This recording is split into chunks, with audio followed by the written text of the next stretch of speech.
Assalamualaikum warahmatullahi wabarakatuh. Perkenalkan, nama saya Aristi Haji, NIM 721141970. Di sini saya akan menerangkan tentang bab 7 mengenai pengembangan sistem. A. Pendekatan sistem. Dalam sebuah buku tahun 1910, seorang filosofi di Columbia University, John Dewey, mengidentifikasikan 3 rangkaian pertimbangan yang terlibat dalam pemecahan sebuah kontroversi secara memadai. Yang pertama, mengenali kontroversi. Yang kedua, mempertimbangkan klaim-klaim alternatif. Yang ketiga, membentuk satu pertimbangan. Tahap-tahap dan langkah-langkah pendekatan sistem. Yang pertama ada upaya persiapan. Langkah pertama, melihat perusahaan sebagai suatu sistem.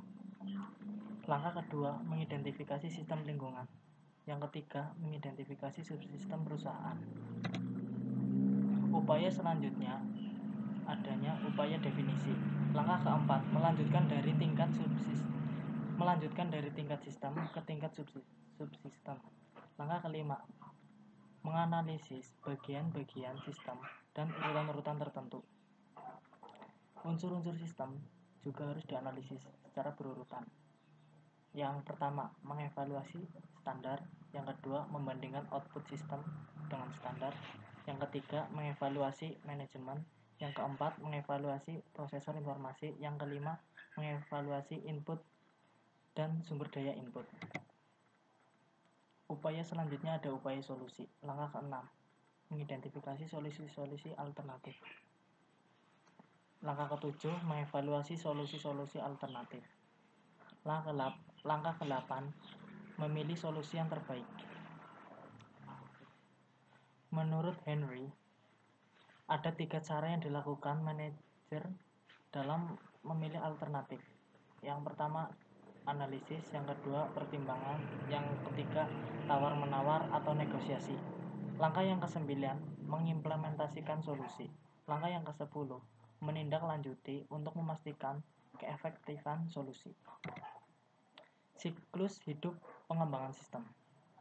Pendekatan sistem adalah sebuah metodologi, yaitu cara yang direkomendasikan dalam melakukan sesuatu.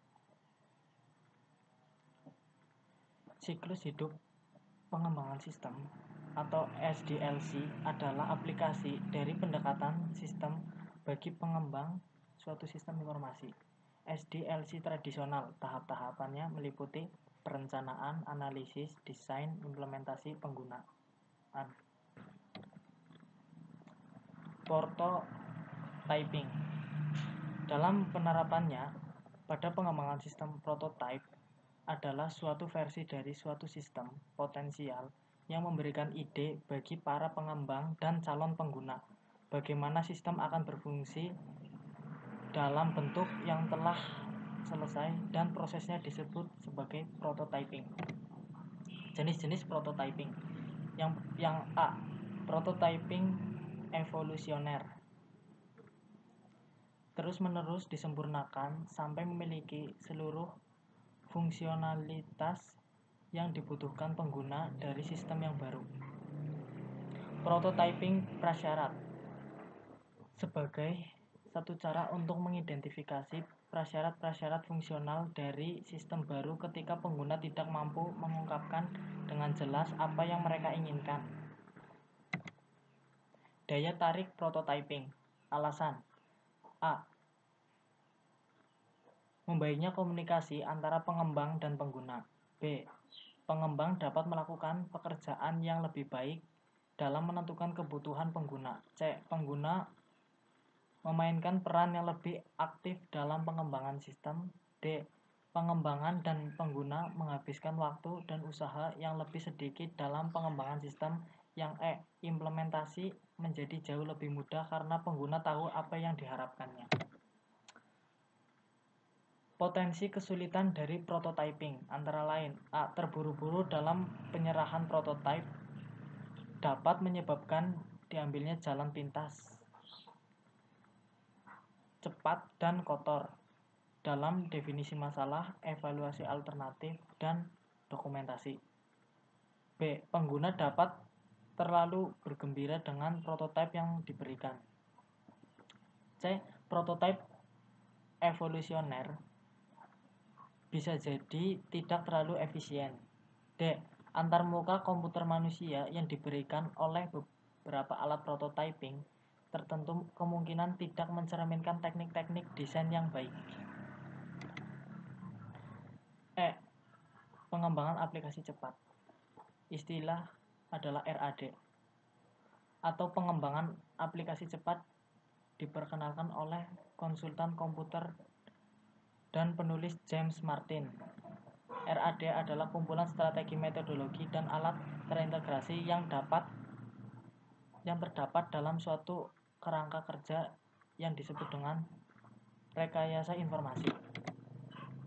Pengembangan berfase adalah suatu pendekatan bagi pengembangan sistem informasi yang terdiri atas 6 tahap, yaitu investigasi awal, analisis, desain, konstruksi awal, konstruksi akhir, pengujian, dan pemasangan sistem. Alat-alat pengembangan sistem, pendekatan sistem, dan berbagai siklus hidup. Pengembangan sistem adalah metodologi, cara-cara yang direkomendasikan dalam pemecahan masalah sistem. Metodologi memandu para pengembang sistem ketika mereka membuat sistem.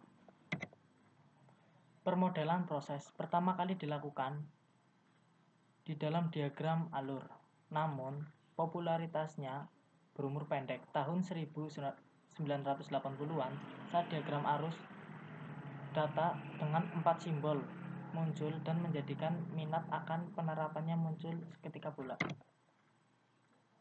Diagram arus data. Simbol-simbol tersebut mencerminkan yang pertama unsur-unsur lingkungan, yang kedua proses, yang ketiga arus data, yang keempat penyimpanan data. Manajemen proyek. Ketika tujuan dari dibentuknya sebuah komite adalah untuk memberikan panduan, arah, dan kendali secara terus-menerus, maka disebut sebagai steering committee. Steering committee adalah jika membentuk steering committee dengan tujuan mengarahkan pengguna sumber daya komputasi perusahaan menjalankan 3 fungsi utama: menciptakan kebijakan, melakukan pengendalian fiskal, menyelesaikan perselisihan. Mengestimasi biaya proyek. Metode ini kurang lebih mengandalkan pada 3 komponen. Yang pertama, informasi mengenai sistem tertentu yang sedang dibuat dan orang yang akan melakukan pengembangan. Yang kedua, adanya pengembangan historis. Yang ketiga, adanya pengetahuan mengenai proses. Sekian presentasi dari saya. Bila terdapat kesalahan, saya mohon maaf yang sebesar-besarnya. Billahi taufiq wal hidayah. Wassalamualaikum warahmatullahi wabarakatuh.